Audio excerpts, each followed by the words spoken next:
What's up, guys? Welcome back to another edition of 101 Sports and Cards. As always, I'm Nathan Holloway, and with me, Jared Dresch.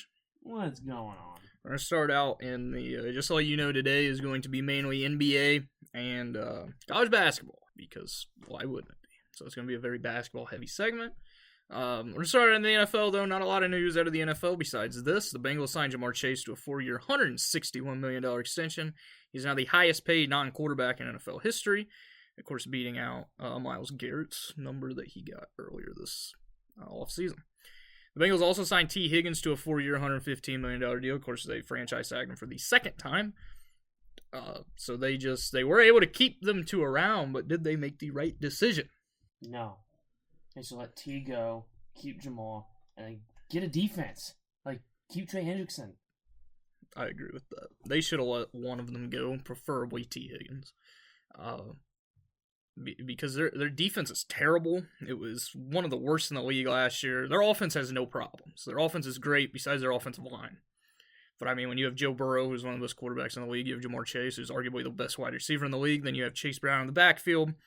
I mean, there's enough wide receivers out on the market right now and in the draft that you would easily be able to replace T. Higgins instead of signing him to this amount of money, especially with how much he is injured.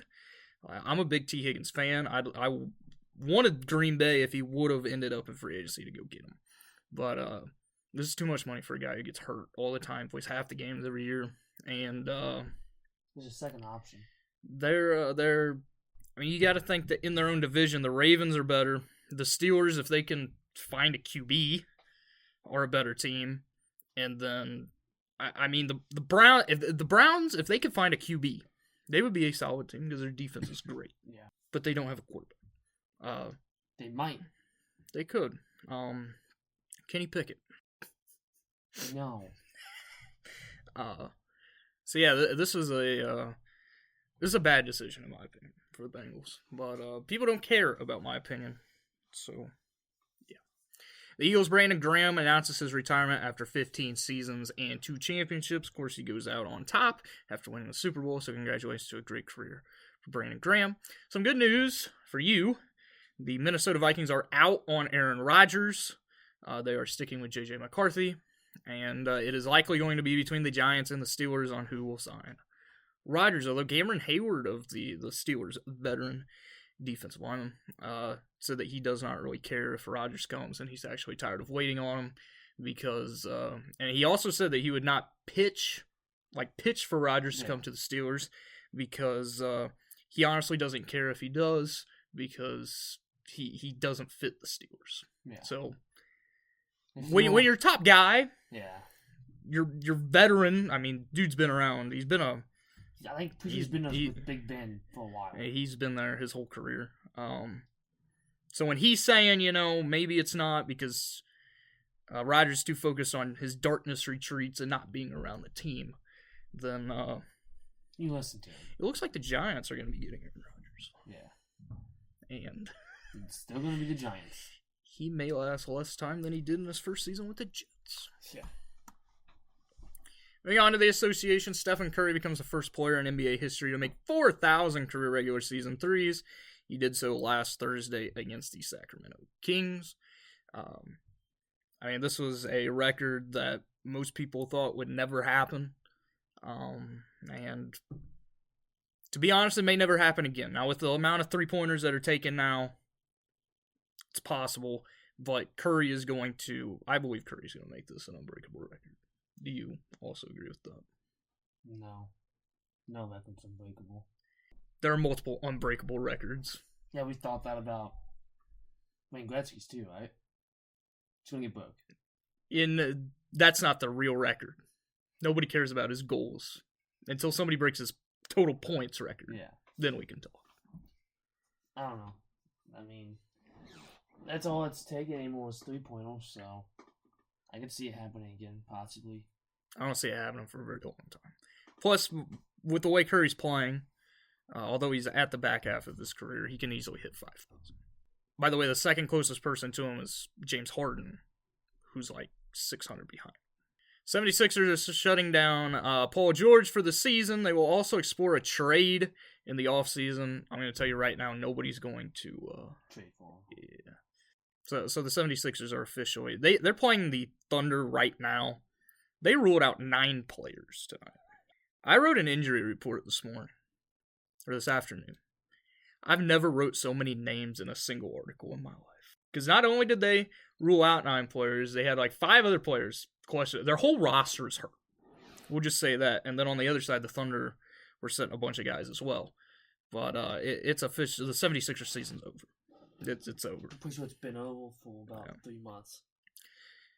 Trey Murphy III is out for the rest of the season due to a torn labrum and a partial tear of the rotator cuff in his right shoulder.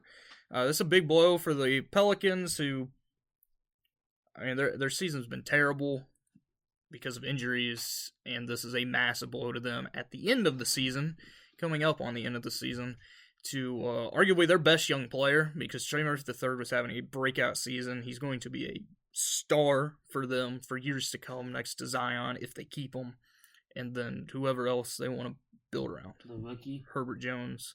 Yavis Misi, I guess. The Wizards, Corey Kispert is out for the rest of the season due to thumb surgery. This is big, not for the Wizards, because they don't care if they lose every game the rest of the season, because they're trying to do so.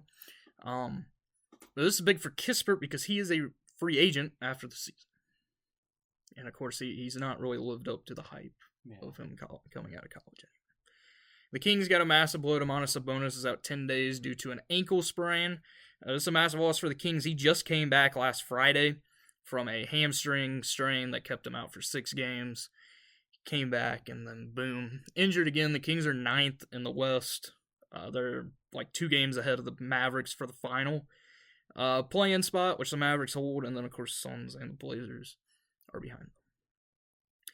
The Jazz were fined $100,000 for resting their players to tank, which they've done a lot this season, which they're doing tonight as well. The NBA has also investigated the Thunder for resting their starters. Thunder are doing the same thing tonight, although they're resting Shea against the 76ers. Jalen Williams and Lou Dort are actually hurt. Another thing about the Jazz, they have lost 10 consecutive games, and they have overtaken the Wizards for the worst record in the league at 15-54. Congratulations to the Utah Jazz. Remember when they made that weird playoff run a few years ago with Lauri Markkanen leading the way? And then they just been straight ass. So, you know how the NBA is going to reward them this offseason? It's like a 6 pick. You're going to make them into the new Pistons. Yeah. The Cavs, Celtics, and Thunder have all clinched a playoff spot. The Thunder can actually clinch the Western Conference top seed tonight if they win over the 76ers and a Lakers loss to the Denver Nuggets. The Cavaliers' 16-game winning streak is over. They lost to the Magic on Sunday. They also lost to the Clippers yesterday on Tuesday. They play the Kings tonight in the second game of the back-to-back without Darius Garland. The Miami Heat have lost 8 consecutive games. They now sit 10th in the East standings. They are 5.5 games ahead of the Raptors. I'm pretty sure the Heat are going to be a play-in team just because the Raptors aren't really trying to win. But is this concerning for Miami? Because they played well without Jimmy Butler at the beginning of the year while they were trying to search a trade for him. Is this concerning for them after they traded away Butler? And I mean, they got Wiggins. Tyler Hero's having a great year. Bam's been okay. But is this concerning? It's been concerning all year. It's not the same Heat team. They need help. They do. But it doesn't matter because they're going to be a first-round exit. So. Oh, they'll probably be a play-in exit. Like right now with them, the 9 and 10 seed, them up against the Bulls, I'd take the Bulls. And the Bulls aren't good. Yeah. But I don't know what Miami's doing. I mean, Tyler Hero is having the best season of his career. Bam's been okay. Wiggins has been solid since he got there. He hasn't really...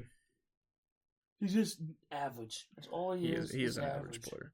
Other than that, I mean, Khalil Ware's been solid in his rookie season. Other than that, though, they just haven't played well. And they made absolutely no moves at the deadline besides trading away Jimmy Butler. The Rockets have won 7 straight games. They sit second in the West. They're tied with the Nuggets with the same record. Of course, they have the tiebreaker. They are also one game ahead of the Lakers and the Grizzlies. So the Western Conference standings is going to be a dogfight for the second seed because, the Thunder are going to be the first seed. It's not even close. They have a 12.5 game lead. They can clinch it tonight. If they don't clinch it tonight, they'll clinch it their next time. The Mavericks sit just one game ahead of the Suns, 3 ahead of the Blazers for the final play-in spot. They did send Anthony Davis to the G League, and he is expected to return soon. It's the worst thing they could do. This is the last thing they need is for Anthony Davis to come back and get hurt. Yeah. Because he will. Because that's just how we were talking, people around the NBA were talking that the Mavericks may have to forfeit games because they have so many people injured. Because they don't have enough players, and they're over the second apron, so they can't sign anybody from free agency. Their two-way guys have 11 days left. This is, at this point, just say screw it, forfeit the games. You don't want to make the play-in. If you make the play-in, you're not going to do anything. So go ahead, fall behind, the Suns, the Blazers, whichever team decides that they actually want to. I'm not going to say it like that, because the Blazers are actually playing really well. If the Suns decide that they actually want to play for something, then they fall behind them. But you have to, just go out. This is the same thing that happened whenever they got Kyrie. Remember whenever they got Kyrie from the Nets? Luka was hurt. They ended up, falling out of the playoffs. Pick Derek Lively, who's been great for them. This is the exact same thing they need this year. But you're not going to be able to do that with Anthony Davis, because Anthony Davis makes the team better. But you're also praying that, he doesn't suffer an injury like Kyrie did, and then he's out for half of next season as well. Because then you're really going to look stupid for trading Luka Doncic. They already do. They do, but think about that. Kyrie's out for half of next season. Anthony Davis gets hurt. He's out for half of next season. They're going to be playing for the first overall pick. Who's going to lead that team? Clay? 30... What will Clay be, 34, 35 next year? Clay's going to lead your team? It's just a bad situation down in Dallas. And I feel bad for Dallas fans. I don't feel bad for the Mavericks. Because they put it on themselves. And I think it's hilarious what's happening. But I feel bad for Dallas fans. And I never thought I would say that. Because, Spurs fan, we don't get along with, What? We get along better with Dallas fans, Houston fans, because Houston, if you're a Rockets fan, I'm sorry, but Rockets fans just suck. To be straight, they suck. Dallas is a little bit better. What are you going to say? What Dallas fans do you feel sorry for, right? Exactly. Yeah. Moving on to the MLB, the Dodgers sweep the Cubs in the Tokyo Series. Ohtani homered today. Roki Sasaki allowed 1 run. He also gave up 5 walks. Struck out 3 in 3 innings in his MLB debut. Matt Shaw recorded his first career hit and RBI on Wednesday, or today, against the Dodgers as well. So, did you wake up early to watch any? No. I think this is a great thing for the MLB. But they should do it during the season. Yeah. Middle of the season. Opening day is just a special thing in baseball. Yeah. And to have games, more than a week prior to opening day is kind of dumb. Plus, you go off of... You're already losing viewership. Yeah. Personally, I'm not waking up at, 5 o'clock to watch...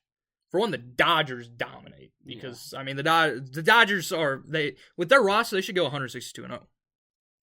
To be honest, it's one of the best rosters, probably the best roster ever assembled. But I'm not watching that, so do it in the middle of the season. Now it's great for Japan, it's great for the Japanese players, but it's not great for the U.S. Which is the main fan base. Exactly.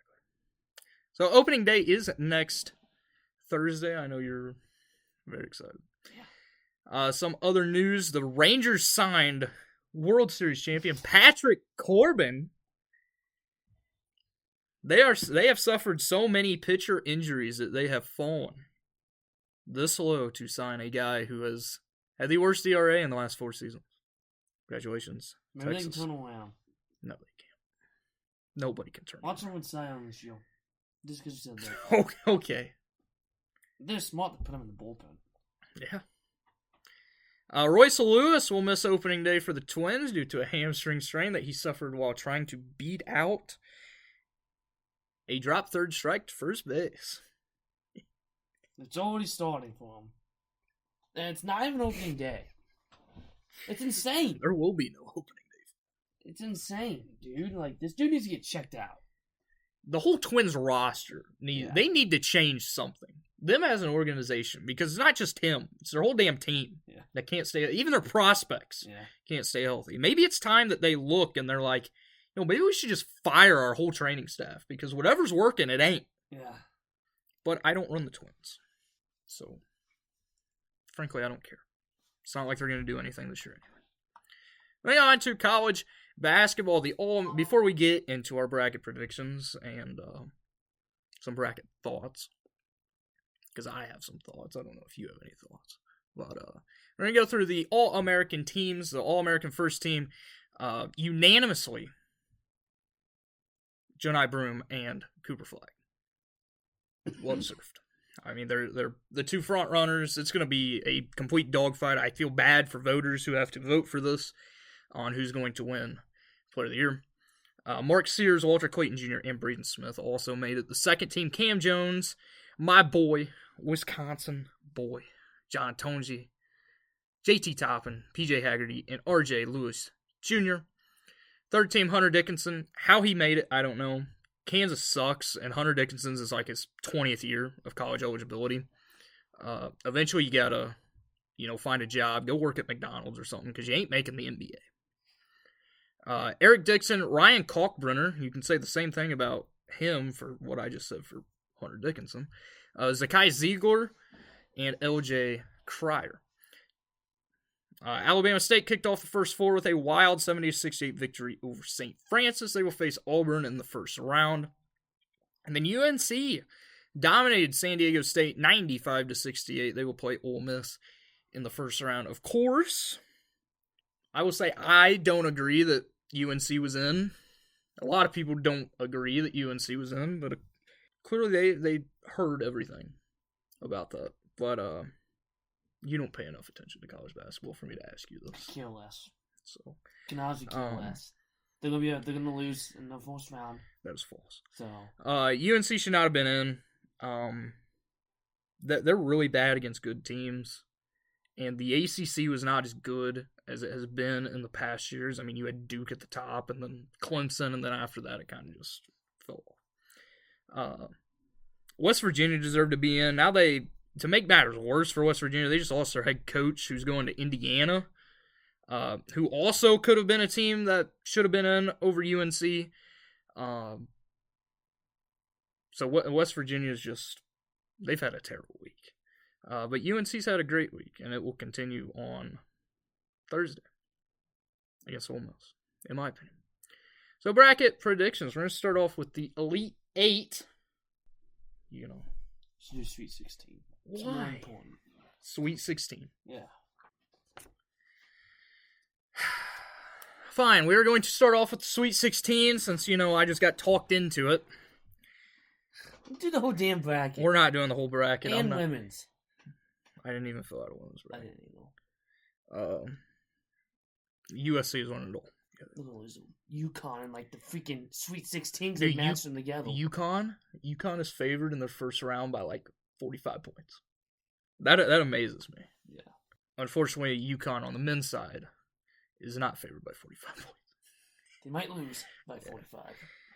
So starting off in the Sweet 16, we're going to go from the top left down.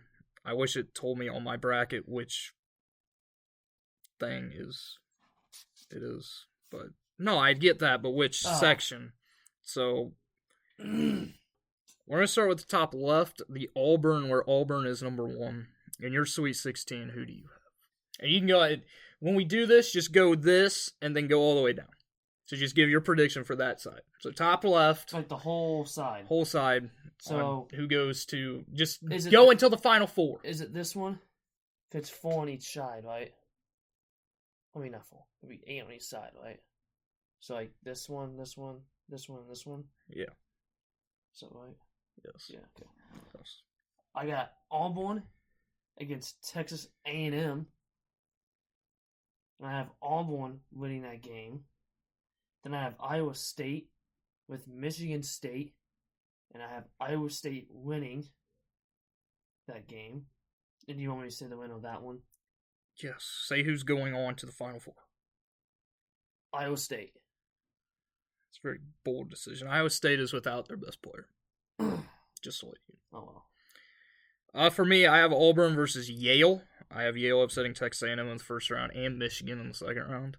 Yale's a very good team. They could shoot lights out, and Texas A&M not that good, and neither is Michigan.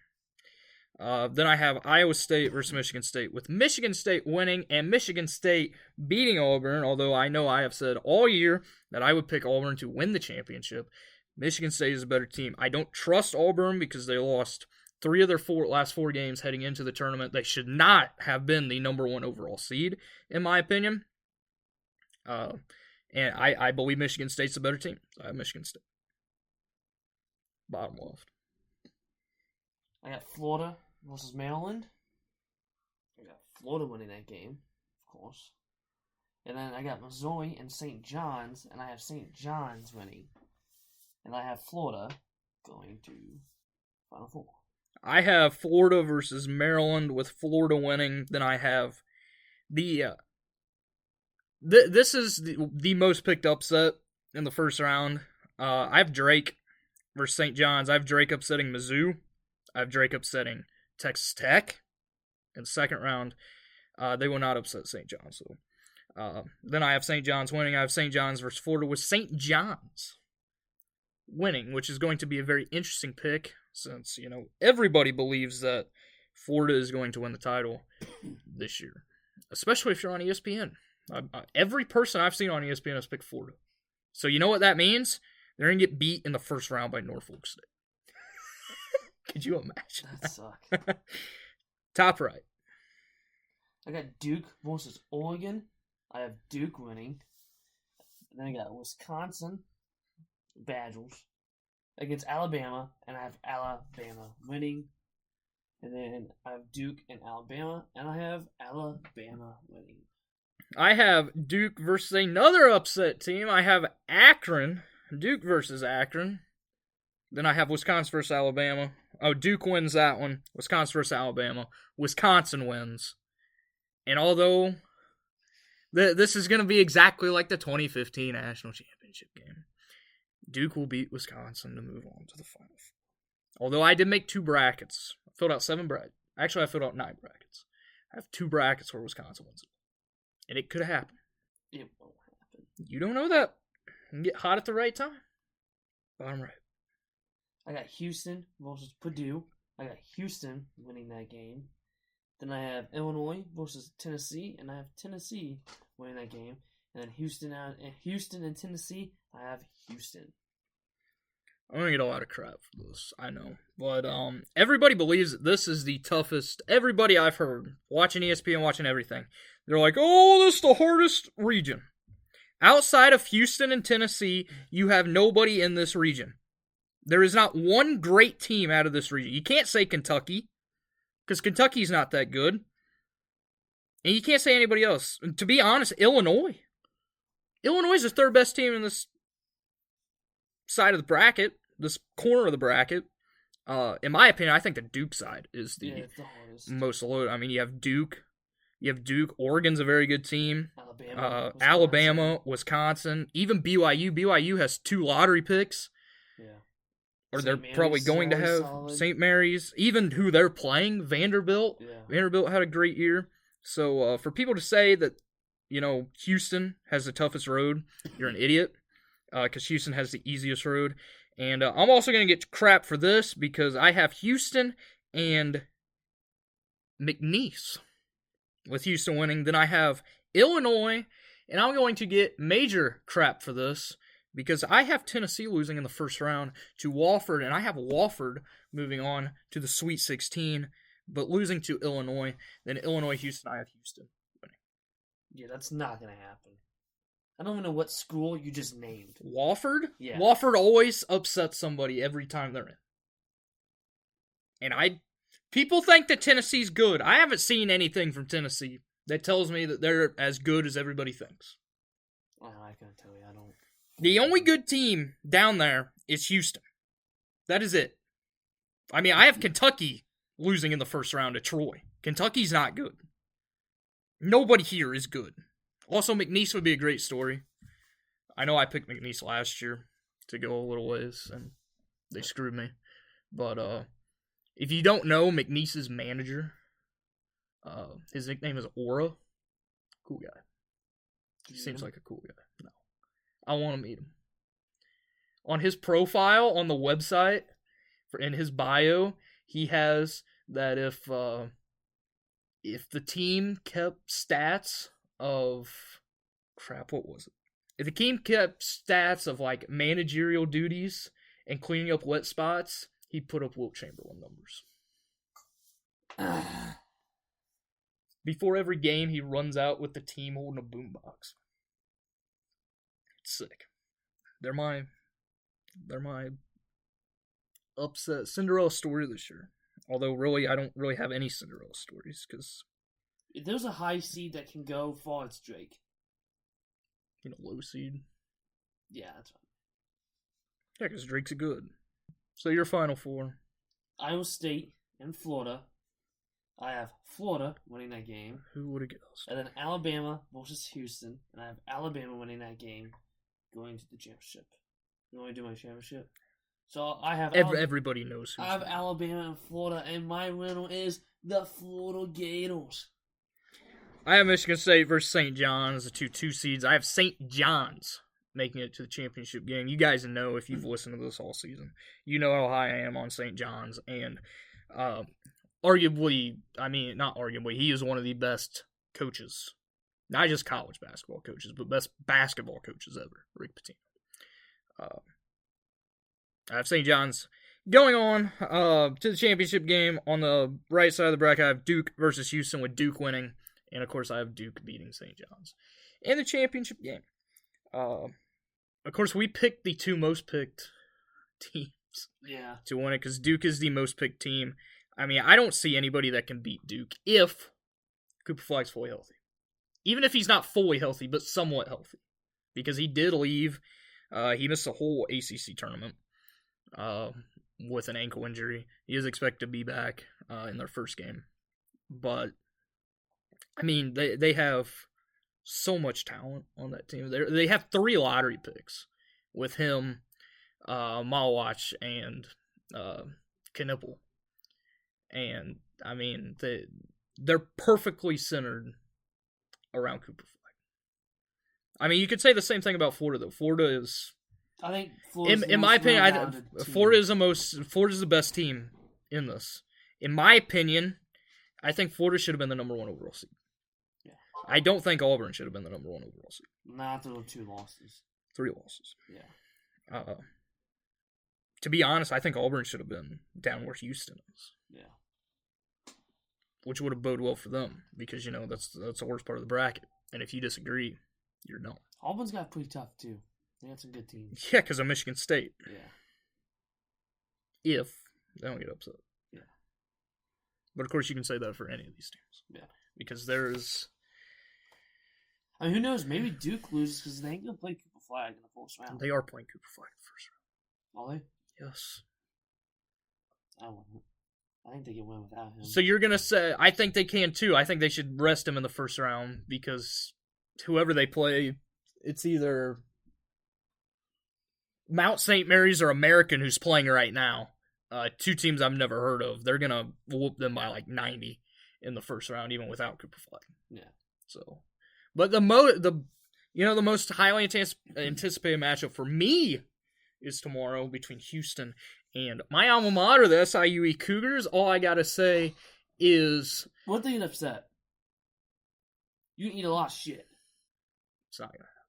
They have a 1% chance to win. They have a negative percent chance. According to ESPN, they have a 1%. I don't care what ESPN says. 1% is better. They have a better chance of getting blown out by 50 or more than winning this game. They have a better chance of getting blown out by 50 or more or being within 20 points in the second half of this game. And no offense to SIUE.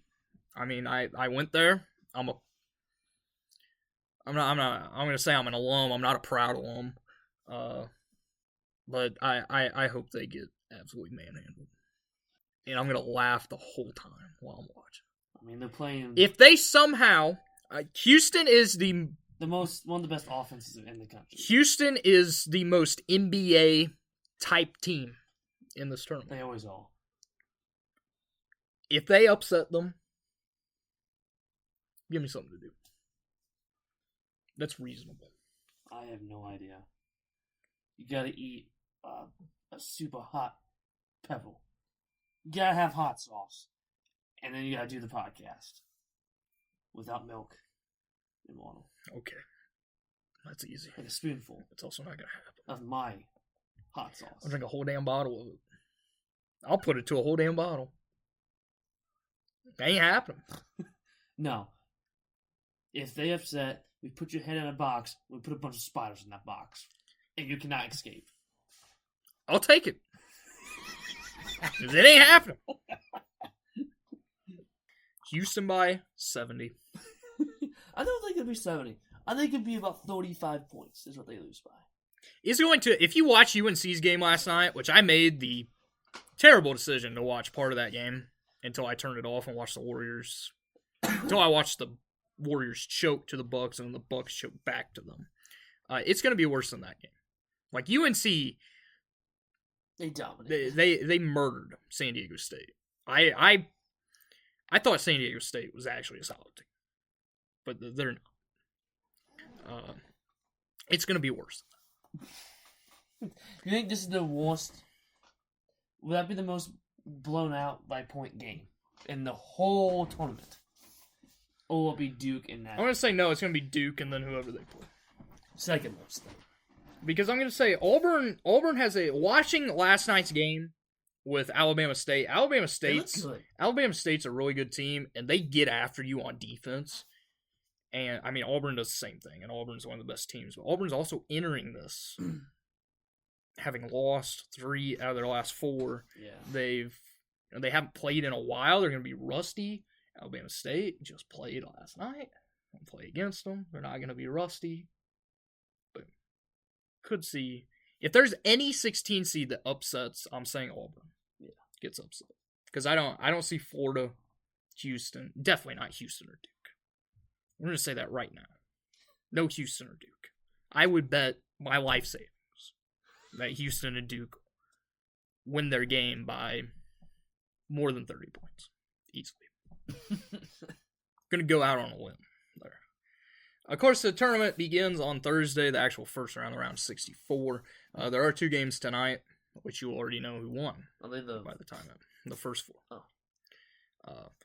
The more intriguing first 4 game is tonight because it is Xavier versus Texas. 2 good teams. And Texas is not a good team. Do not say that. Texas sucks and they should not have been in. Xavier is a good team and a team that either team is tough because Illinois drew this matchup, and this is the worst possible matchup Illinois could draw up because these 2 teams match up perfectly against Illinois.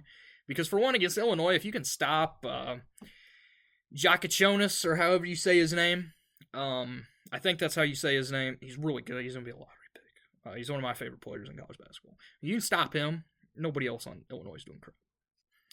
In other sports, Ray McElroy beats J.J. Spawn in a playoff to win the Players. There's a lot of controversy about the whole freaking next day thing. Yeah, I turned it on because I finished watching the NASCAR race, and I turned it on, Channel 5, and for some reason, Channel 5 in the St. Louis area, wouldn't work because they were doing storm repairs of the storm that happened, a week and a half ago.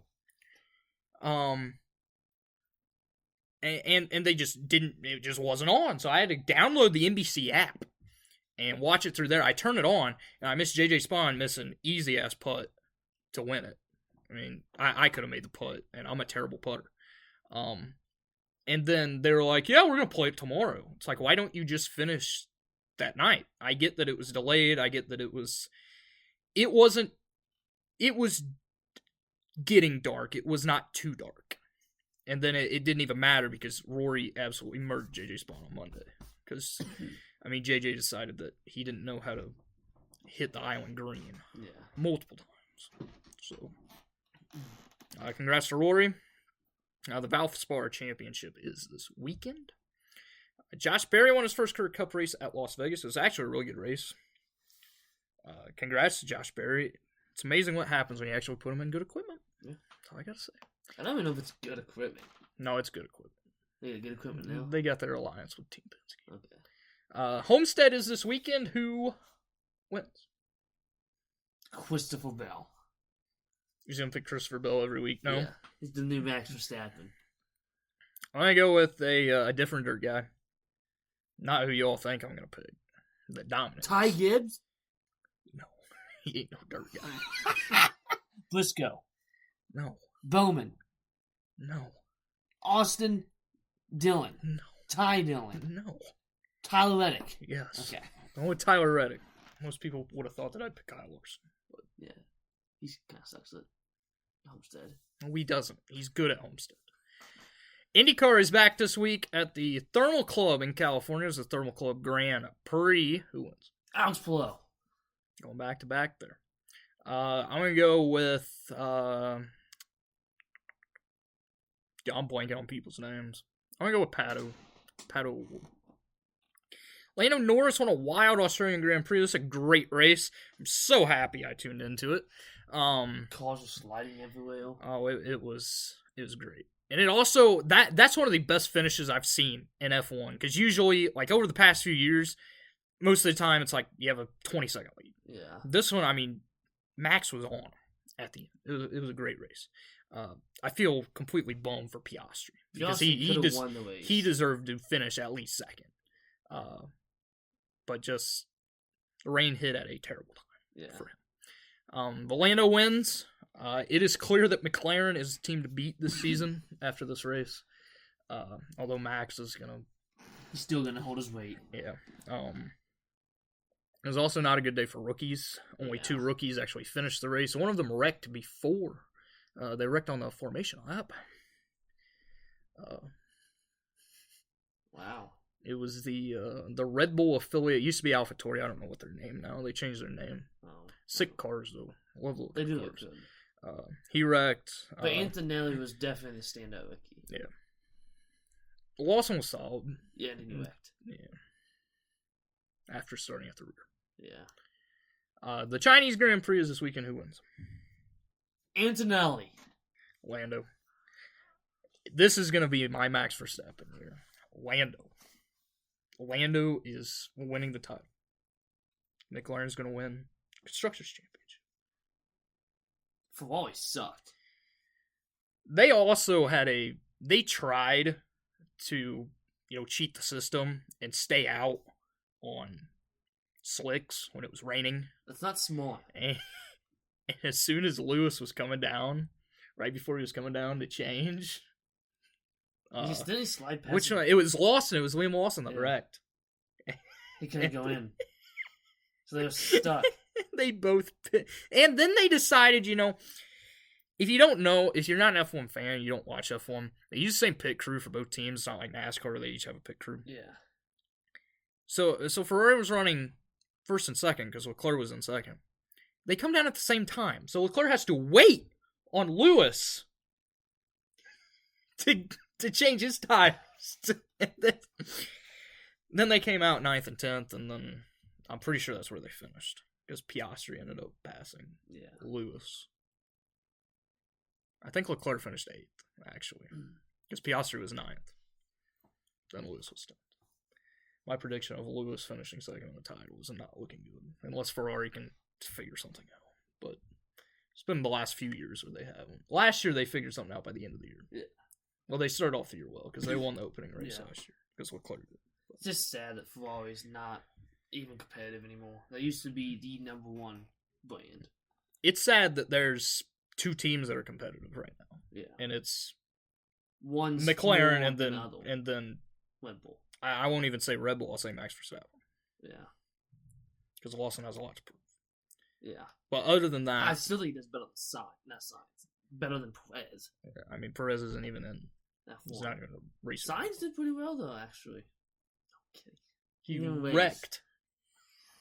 Hey, Ferrari. He wrecked under safety car. Yeah, but Ferrari. They must have had him back. No, they don't. It's been on Lewis Hamilton. No, he's not. Lewis is washed, man. He's washed. Shut He won't win another race in his career. Yeah, he will. Yeah. Charles Leclerc is the future of Ferrari. Says you who hates him because you said that he sucks. Yeah, he does. He doesn't suck. He's actually a really good driver. But he wrecks all the time. Not as much as others. Well, what do you want him to do? Be like Max, where he just goes out there and dominates every race? Is that how you're comparing people? So technically, all 19 other drivers suck, besides Max. Yeah. Because Max is the GOAT. Max is going to be top 3 of all time. He's already top 3 of he's all 2. time. No, he's 3. No, he's 2. Oh, fine, he's 2. He's 2 because Schumacher- Lewis is 1. No, Schumacher's 1. No, Lewis is 1. Okay, whatever. You're an idiot. I'd honestly put freaking that dude right there. Well, he's dead. So Yeah. It's not very nice. if he would have not died, Yeah, he would probably been the GOAT. you could have said the same thing about Dale Earnhardt Sr. Yeah. I think he could be still good conversation. No, it's Jimmy, and it's not even close. Such a deal, Jared. We're in. Thank you guys for listening. Come back here next week. Next week we will, recap. The games. Probably should be the first 2 rounds of March Madness. Will it be right on any of these? We'll give some bold predictions for the MLB season. I know we already gave our predictions, but bold predictions for the MLB season. And also preview, like we always do, the pitching matchups for opening day, because it's always fun to look around and see which pitchers get the nod on opening day, because most of them don't deserve it. Like the Washington Nationals, Mackenzie Gore. It should have been Jake Irvin. Yeah. I'm also excited to see the Nationals' new City Connect jersey. The Astros was unveiled today. It's really nice. Not as nice as the other one, but I like it. And it's all white, and I hate like all white things. Like I hate wearing white because it's easy to screw it up, but it looks clean. Very clean. White does look clean on usually everything. I'm not a fan of white, though, as you know. Thank you guys for listening. Come back here next week. Peace.